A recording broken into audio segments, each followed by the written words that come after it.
నాలుగవది, దేవుడు కొన్ని పనులు చెప్పి వాడిని స్వస్థపరిచేవాడు. ఒక గుడ్డివాడు వచ్చాడు, దేవా నా కన్నులు ముట్టి స్వస్థపరచమని ప్రార్థన కోరుతున్నాడు.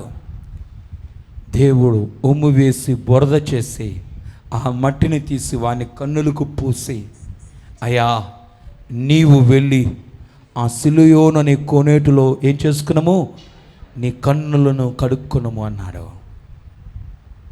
దేవుడు అంతా పనిచేశాడు. అతడు వెళ్ళి కడుక్కోపోతే స్వస్థత వచ్చేది కాదు.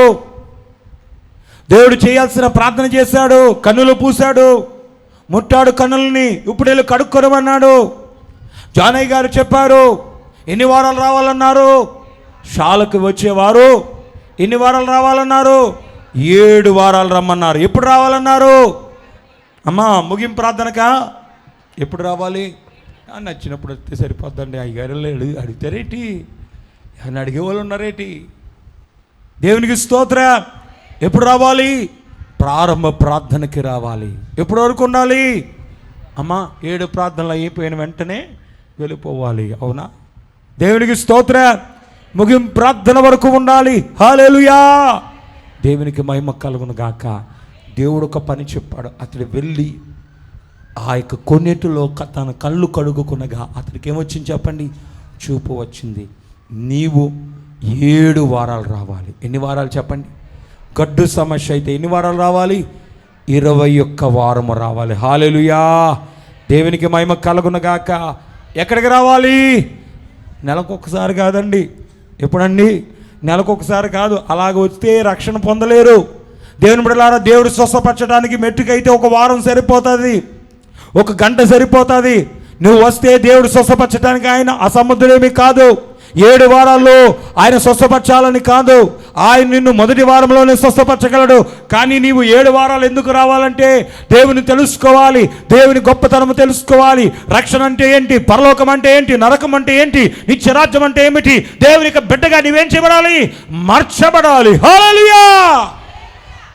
అందుచేత నువ్వు రావాలి. అది గడ్డు సమస్య అయితే ఎన్ని వారాలు రావాలి? 21 వారం రావాలి. దేవునికి స్తోత్రం. నువ్వు దేవుని సన్నిధికి వస్తే నువ్వేం చేయబడతావు చెప్పండి? స్వస్థపరచబడతావు. దేవునికి స్తోత్రం. రండి రండి యేసుని యొద్దకు రమ్మనుచున్నాడు. రండి రండి యేసుని యొద్దకు రమ్మనుచున్నాడు. ప్రయాసపడి రమ్ముమోయువారలు, ప్రయాసపడి ప్రభుని చెంతకు పరుగిడి వేగము, ప్రభుని చెంతకు పరుగిడి వేగము. రండి రండి యేసుని యొద్దకు రమ్మనుచున్నాడు. దేవునికి స్తోత్రం. హల్లెలూయా. మా రండి. ఎవరి యొద్దకు రండి? దేవుని యొద్దకు రండి. ఆయన సమ్ముఖం యొద్దకు రండి. 7 వారాలు చేయండి. ప్రారంభ ప్రార్థనకి రండి, ముగింపు ప్రార్థన వరకు ఉండండి, ప్రార్థనలు చేయించుకోనండి, దైవాశీర్వాదాలు పొందండి, దైవికమైన మేలులను పొందండి. జరగని కార్యం అనేది ఉండదు, జరగని అద్భుతం అనేది ఉండదు, తగ్గని వ్యాధి అనేది ఉండదు. అన్ని వ్యాధులను దేవుడు స్వస్థపరుస్తాడు. ఆయనకు అసాధ్యమైనది ఏదియో లేదు. దేవునికి స్తోత్రం. హల్లెలూయా. దేవునికి మహిమ కలుగును గాక.